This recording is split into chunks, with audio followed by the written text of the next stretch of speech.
Hi dear students, यह है class 12th subject math.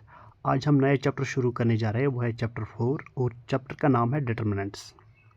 तो इस चैप्टर का ये लेक्चर फर्स्ट है। आज हम इसका इंट्रोडक्शन पार्ट पढ़ेंगे, ठीक है। तो सबसे पहले डिटर्मिनेंट्स क्या होता है, यहाँ पे मैंने डेफिनेशन लिखा है, ये सब याद करने की ज़रूरत नहीं है, लेकिन मैं बता रहा हूँ, ठीक है। Determinants are the scalar quantities, ठीक है, obtained by the sum of the products of elements of a square matrix according to a prescribed rule। यानी कि इन शॉर्ट में डिटर्मिनेंट्स हम निकालते हैं मैट्रिसेस का, ठीक है। हमारे पास कोई मैट्रिसेस होगा, ठीक है, उसमें एलिमेंट होंगे, लेकिन मैट्रिसेस हम इस फॉर्म में नहीं लिखते, ठीक है। वो किस फॉर्म में हम लिखते हैं मैं बता देता हूँ, ठीक है।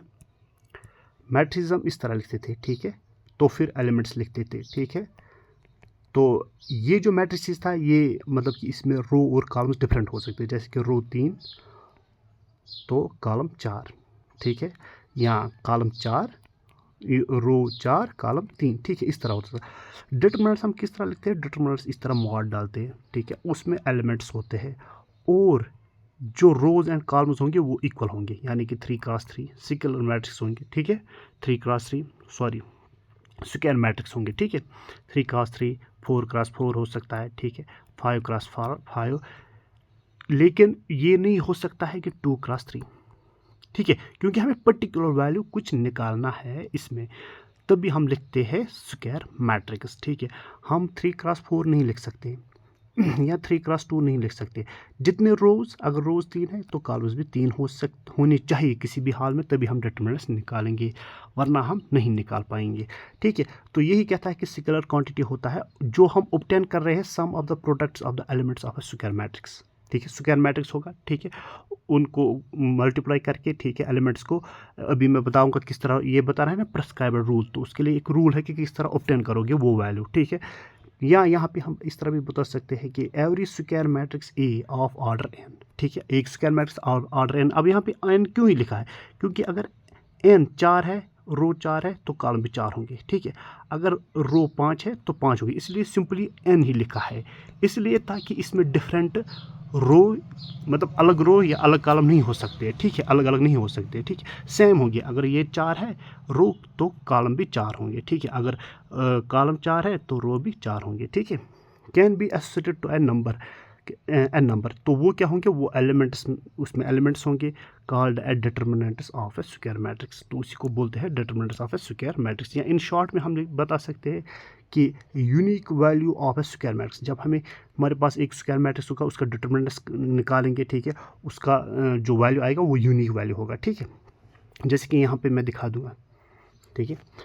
मैंने एक मैट्रिक्स ले लिया, ठीक है, A11 A12 A21 A22। अब इसको हम मैट्रिसेस नहीं बोलेंगे, इसको हम बोलेंगे डिटर्मिनेंट्स निकालना है, ठीक है।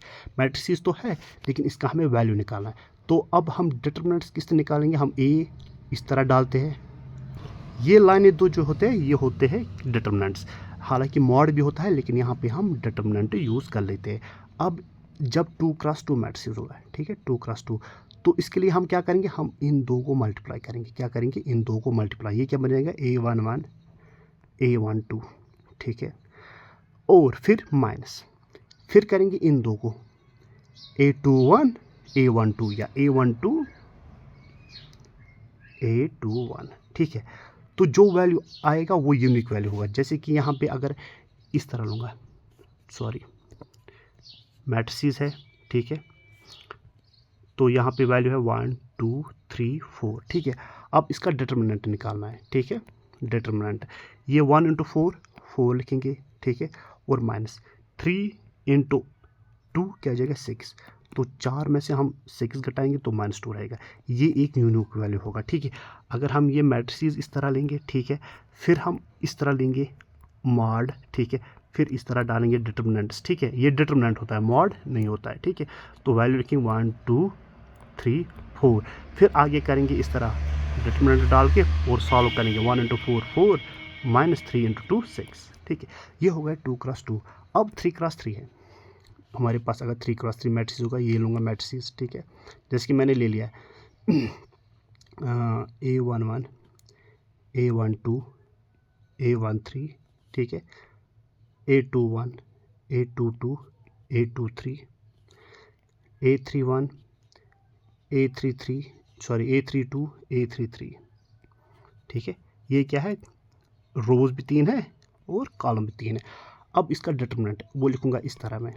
ठीक है, फिर क्या करूँगा, फिर यहाँ पे भी डिटरमिनेंट डालूंगा। ठीक है, तो लिखूंगा A11 A12 A13 A21 A22 A23 A31 A32 A33। ठीक है, इस तरह। अब क्या करूँगा, देखो सबसे पहले हमें पता है कि A11 ये क्या होता है, पहला वाला एलिमेंट आई से हम डिनोट करते हैं और ये जे से। आई हम रो लिखते हैं और जे हम कॉलम लिखते हैं। ठीक है, तो सबसे पहले हम -1 लिखेंगे और लिखेंगे ऊपर आई प्लस जे। ठीक है, और ये एलिमेंट लिखेंगे A11। ठीक है, अब क्या हम करेंगे, देखो ये वाला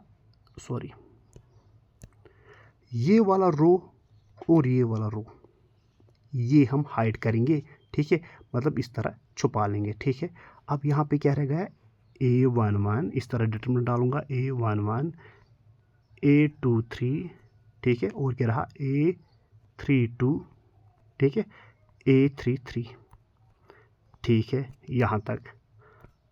आगे देखो मैंने ये सही से लिख दिया ताकि मेरा पूरा आ जाए इसमें, इसलिए। ठीक है, यहाँ तक समझ आया। ठीक है, अब क्या लेंगे हम, फिर लेंगे प्लस।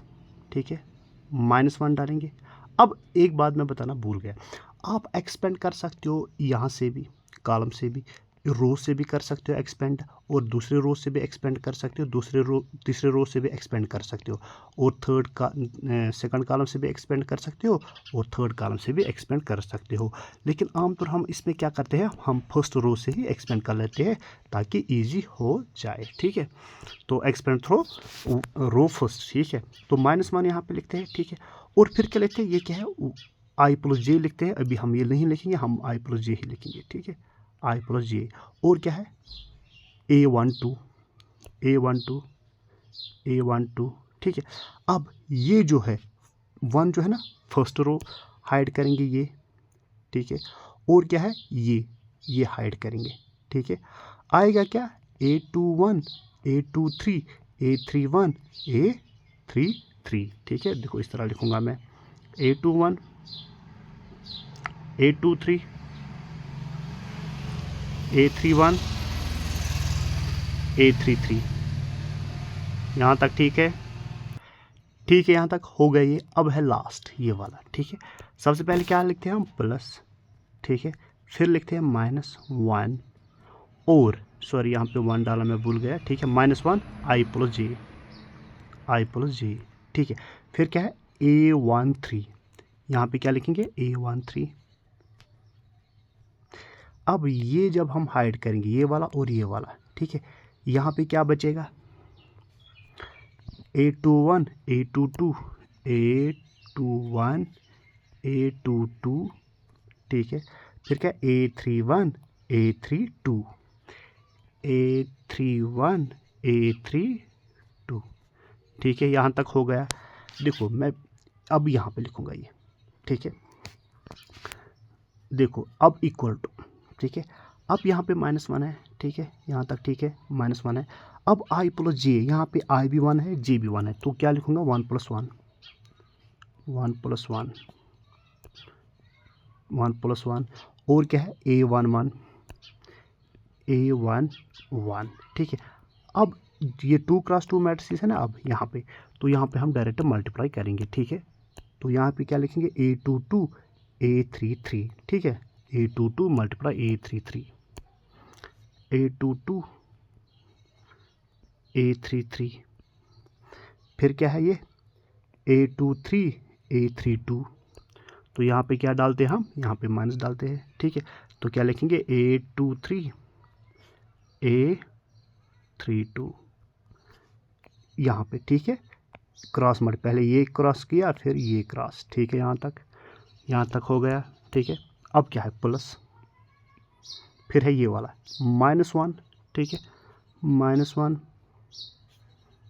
यहाँ पे 1 डालूँगा सही से, ठीक है। और ये क्या है, ये है i प्लस जे, ठीक है। और यहाँ पे i प्लस जे क्या है, i है 1 और j है 2, 1 प्लस 2, 1 प्लस 2, ठीक है। और ये क्या है, a12 a12, और यहाँ पे क्रॉस मल्टीप्लिकेशन, ठीक है, जिस तरह हम करते हैं। तो ये a21 और a33, फिर क्या माइनस इन दो का a23 a31, a23 a31, ठीक है। फिर क्या है, ये वाला पोर्शन, ठीक है, देखो प्लस, और यहाँ पे क्या लिखेंगे -1। अब यहाँ पे i प्लस जे क्या है, 1 प्लस 3, 1 प्लस 3, और ये क्या है a13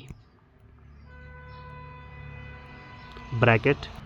अब यहाँ पे भी cross multiplication, a21 a32, a21 a32 minus, और ये क्या बचाएगा a22 a31, a22 a31, यहाँ तक ठीक है। देखो अब आगे नीचे वाला मैं रब कर लूँगा, ठीक है, क्योंकि इसका अब हमें काम ही नहीं है, ताकि मैं अच्छे से आगे सॉल्व हो जाएगा, ठीक है। देखो अब ये वाला, ठीक है, यहाँ पे क्या बनेगा, इक्वल टू -1 पावर 2, 1 + 1 2, ठीक है। और क्या है a11, और ये multiply this a11 multiply a22 a33 minus a23 a32, ठीक है। फिर क्या है प्लस, ये है -1 और पावर क्या है 1 प्लस, देखो 1 + 2 वो क्या होता है 3, -1 और ये है 3, फिर क्या है a12 और मल्टीप्लाई है ये a12 मल्टीप्लाई क्या है a21 a33 माइनस a23, फिर क्या है a31, ठीक है। यहाँ पे ये a31 है, ठीक है। फिर है ये वाला, ठीक है। तो यहाँ पे क्या आ जाएगा प्लस, और फिर है -1, और यहाँ पे है 1 + 3 हो गया 4, फिर क्या है a13 और मल्टीप्लाई क्या है a21 a32 minus a22 a31, यहाँ तक ठीक है। अब देखो यहाँ पे -1 है, पावर क्या है a1, तो यहाँ पे प्लस रहेगा। हमें इस तरह यूज़ नहीं करना है, मैं फार्मूला बता रहा हूँ कि क्यों माइनस और क्यों प्लस आ रहा है, ठीक है। तो वहाँ पे हम डायरेक्टली a11 और मल्टीप्लाई इस तरह लिखेंगे। अब वहाँ पे नंबर्स होंगे क्वेश्चंस में, तो नंबर्स के हिसाब से, ठीक है। तो लिखूँगा a22 a33 minus a23 a32, ठीक है। फिर है कौन सा, देखो ये वाला है, यहाँ पे क्या है, यहाँ पे -1 पावर क्या है 8, जब 8 होगा तो माइनस ही रहेगा, ठीक है। तो माइनस, फिर क्या a12 और ये क्या है a12, सॉरी a21 है a21, फिर क्या है a33 माइनस a23 तो a31, ठीक है, यहाँ तक। फिर क्या है, फिर यहाँ पे फिर से -1 पावर क्या है a1, तो यहाँ पे क्या रह जाएगा प्लस, तो a13 bracket close a21 a32 minus a22 a31, ठीक है। जब हम क्वेश्चन करेंगे तो उस टाइम तो मज़ा आएगा क्वेश्चन करने में। मैं सिर्फ इतना बता रहा हूँ कि हमें ये सब नहीं लिखना है डायरेक्टली, हमें सिर्फ डायरेक्टली लिखना है कि यहाँ पे पॉजिटिव आएगा, यहाँ पे नेगेटिव आएगा, यहाँ पे पॉजिटिव आएगा। क्या सोच के हमें ये देखना है कि 1 + 1 इवन है तो पॉजिटिव, और 1 + 2 3 है, और 3 8 है तो माइनस आएगा, और 1 + 3 4 होता है तो इवन है तो पॉजिटिव आएगा। तो इस तरह हम आगे क्वेश्चन सॉल्व करेंगे। आई होप कि समझ आया होगा। Thank you.